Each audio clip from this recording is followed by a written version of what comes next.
मेरे प्यारे छात्र एवं छात्राओं, स्टडी पॉइंट में आप देख रहे हैं ऑब्जेक्टिव क्वेश्चन, जो आपको क्लास 10th के ज्योग्राफी का 15 ऑब्जेक्टिव क्वेश्चन को ध्यानपूर्वक देखना है। हम जानेंगे कि संसाधन किसे कहते हैं। ऑप्शन ए में है केवल प्राकृतिक वस्तुएं, ऑप्शन बी में है जो उपयोगी हो, ऑप्शन सी में जो मानव की आवश्यकताओं को पूरा करे, ऑप्शन डी में फिर सभी। तो ऊपर के तीनों ऑप्शन सही है, इसलिए हम लोग को ऑप्शन डी के साथ जाना चाहिए। ठीक। दूसरा क्वेश्चन है निम्नलिखित में कौन मानव निर्मित संसाधन है। निम्नलिखित में कौन मानव निर्मित? ऑप्शन ए में है जल, ऑप्शन बी में है सड़क, ऑप्शन सी में है जंगल, ऑप्शन डी में है मिट्टी। तो यहाँ पे सड़क जो है मानव निर्मित संसाधन, सड़क जो है मानव निर्मित संसाधन है। उसके बाद ऑप्शन 3 नंबर क्वेश्चन है नवीकरणीय संसाधन कौन सा है। ठीक है, तो नवीकरणीय संसाधन कौन है? तो कोयला ऑप्शन ए में, ऑप्शन बी में पेट्रोलियम, ऑप्शन सी में सौर ऊर्जा और ऑप्शन डी में प्राकृतिक गैस। तो यहाँ पे हम ऑप्शन सी के साथ जाएंगे। सौर ऊर्जा जो है नवीकरणीय संसाधन है। क्वेश्चन नंबर 4 को हम लोग ध्यानपूर्वक देखेंगे। और नवीकरणीय संसाधन कौन है? तो आपको और नवीकरणीय संसाधन के बारे में जानकारी होना चाहिए। आपको दिया है वायु ऑप्शन ए, ऑप्शन बी में जल, ऑप्शन सी में कोयला, ऑप्शन डी में सूर्य। तो आपको और नवीकरणीय संसाधन आप देखिए, इसमें को ऑप्शन सी के साथ आपको जाना चाहिए। कोयला जो होगा और नवीकरणीय संसाधन है। फिर आप क्वेश्चन नंबर 5 में आइए। भूमि संसाधन, भूमि संसाधन का उपयोग किस लिए किया जाता है? तो भूमि संसाधन ऑप्शन ए में है कृषि, ऑप्शन बी में है उद्योग, ऑप्शन सी में है आवास, डी में है उपयुक्त सभी। तो भूमि संसाधन ये कृषि भी हम लोग करते हैं, उद्योग भी लगाते हैं, आवास भी बनाते हैं, इसलिए आपको ऑप्शन नंबर डी पे जाना चाहिए। द नेक्स्ट क्वेश्चन है सतत विकास का अर्थ है। तो सतत विकास का अर्थ है ऑप्शन ए में केवल वर्तमान की जरूरत को पूरा करना, केवल वर्तमान की जरूरत को पूरा करना, ऑप्शन बी में है भविष्य की जरूरतों को अनदेखी करना, वर्तमान और भविष्य दोनों की जरूरत को पूरा करना, केवल औद्योगिक विकास। तो सतत विकास का मतलब होता है वर्तमान और भविष्य दोनों की जरूरतों को पूरा करना, सतत विकास है। उसके बाद क्वेश्चन नंबर 7 हम लोग देखेंगे मृदा अपरदन। मृदा अपरदन, मृदा अपरदन का मुख्य कारण क्या है? तो वृक्षारोपण ऑप्शन ए में है, ऑप्शन ए में है वृक्षारोपण, ऑप्शन बी में है वनों की कटाई, ऑप्शन सी में है सिंचाई, ऑप्शन डी में है उर्वरक। बच्चों आप बताओ मृदा अपरदन का मुख्य कारण क्या है?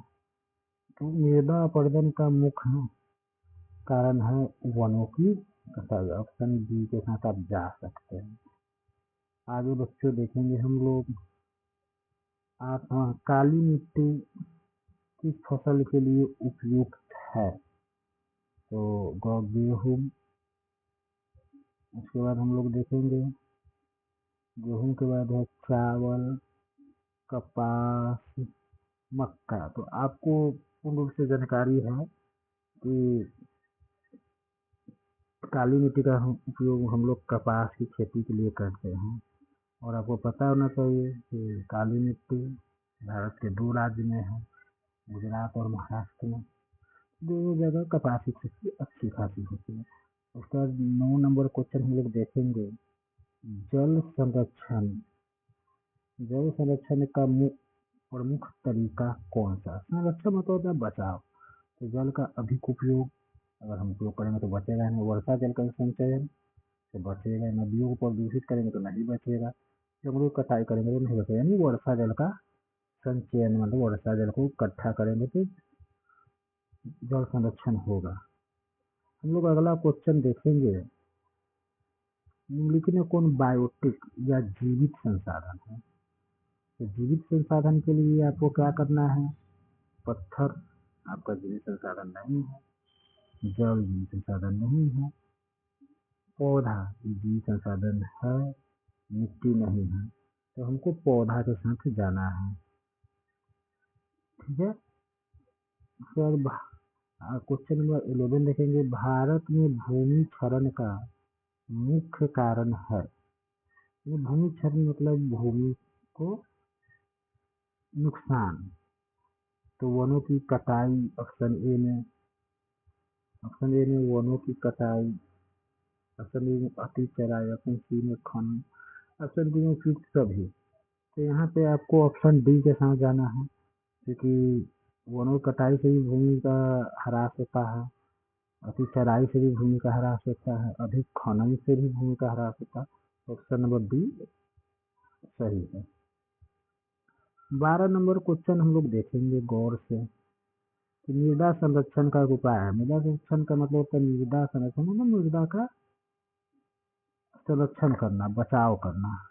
ढाल के विपरीत खेती, सीढ़ीदार खेती, पेड़ों की कटाई, अधिक सिंचाई। मृदा संरक्षण, मिट्टी का संरक्षण। मिट्टी का संरक्षण हम लोग कैसे करेंगे?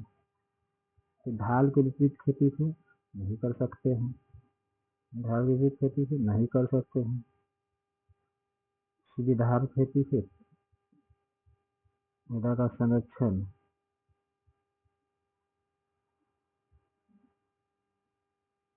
नहीं कर सकते हैं, पेड़ों की कटाई से मृदा का संरक्षण नहीं कर सकते हैं, अधिक सिंचाई से नहीं कर सकते हैं। तो आपको लगता होगा कि चारों ऑप्शन गलत है, लेकिन ऐसा नहीं है भाई, चारों में से एगो तो सही होगा।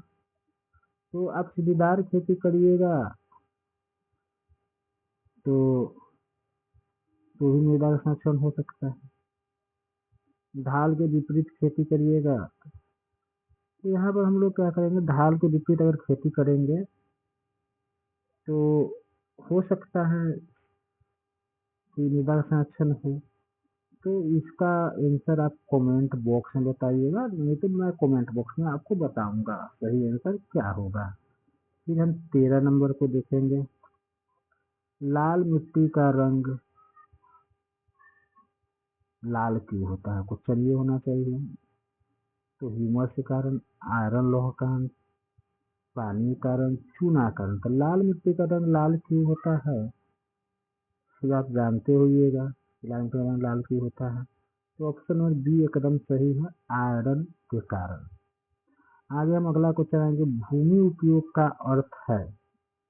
तो भूमि उपयोग का अर्थ क्या होगा? भूमि को छोड़ देना, भूमि का सही उपयोग, भूमि को बेचना, भूमि को करना। तो भूमि का सही उपयोग जो होता है, भूमि उपयोग का सही अर्थ है। और आखिरी क्वेश्चन हम लोग देखेंगे, संसाधनों का संरक्षण किया उद्देश्य भविष्य के लिए, पर्यावरण संतुलन के लिए, आर्थिक विकास के लिए और उपयुक्त सभी।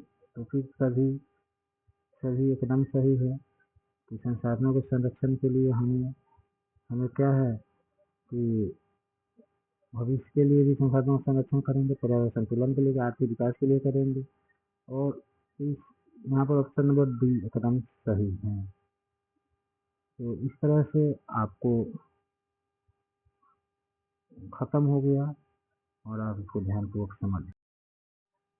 मेरे प्यारे छात्र और छात्राओं, अगर आपको 15 क्वेश्चन ऑब्जेक्टिव अच्छा समझ आ गया है तो हमारी ऊर्जा को और बढ़ाने के लिए आप चैनल को सब्सक्राइब करें।